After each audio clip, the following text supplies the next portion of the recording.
done. There's supper awaiting you indoors." Inside the house, the boy followed silently as Broichan led the way past the frankly curious eyes of his serving people and into the hall, which was occupied by the two old men, Erip and Wid, and a tangle of large hounds before the fire. The dogs raised their heads, growling a warning. The boy flinched, but made no sound.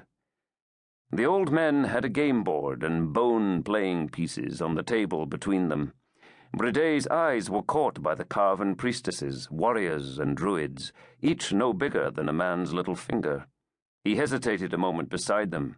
"Welcome, lad," Erip said with a gap-toothed grin. "You like games?"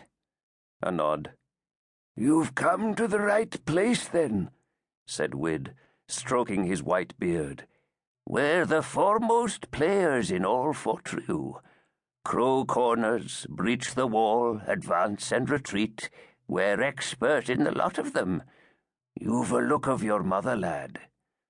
The blue eyes regarded the old man, a question in them. "Enough," Broichan said. "Come, this way."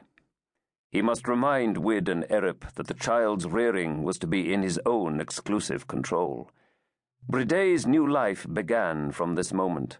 The child must tread the path unburdened by the knowledge of just who he was and what he must become. Time enough for that when he was grown.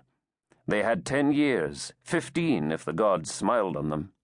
In that time, Broichan must mold this infant into a young man, fitted in every way for the great part he was destined to play in the future of Fortriu.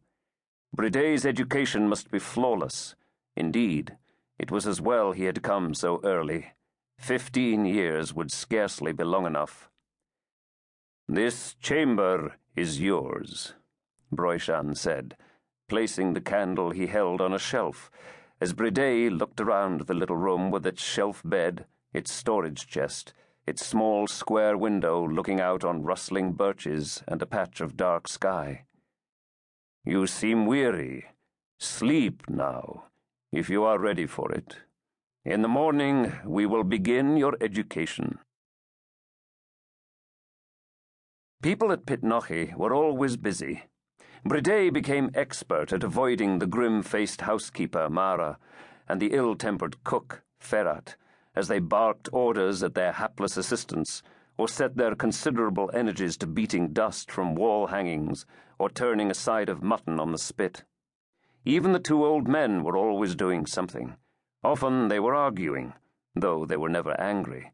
They just seemed to like to disagree about things. Bridei, too, was busy.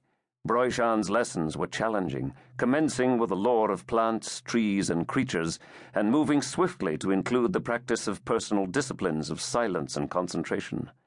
Bridei was a few years younger than the boys who went off to the Nemetons for druidic training, Broichan said, but not too young to make a start on such work.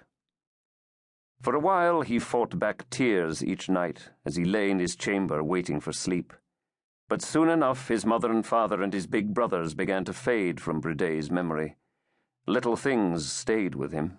His father's belt, broad, dark leather with a silver buckle in the shape of a horse, a sweet scent he associated with his mother, violets or some other hedgerow flower. When even these were becoming distant in his mind, he remembered his father's parting words. "Obey your foster father in all things.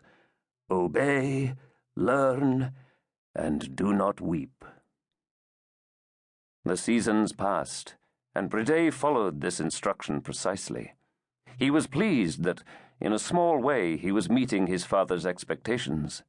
Erip and Wid, who played their part in his education, had explained to him about fostering, how it helped families form alliances and made young men stronger and more useful when they went back home.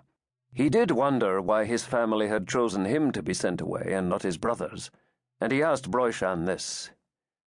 "Because you were the most apt," the druid said. "When will I go home?" Broichan turned his dark, impassive eyes on the child. "That is a question only the gods can answer, Bridei," he said. "Are you dissatisfied here at Pitnochi?"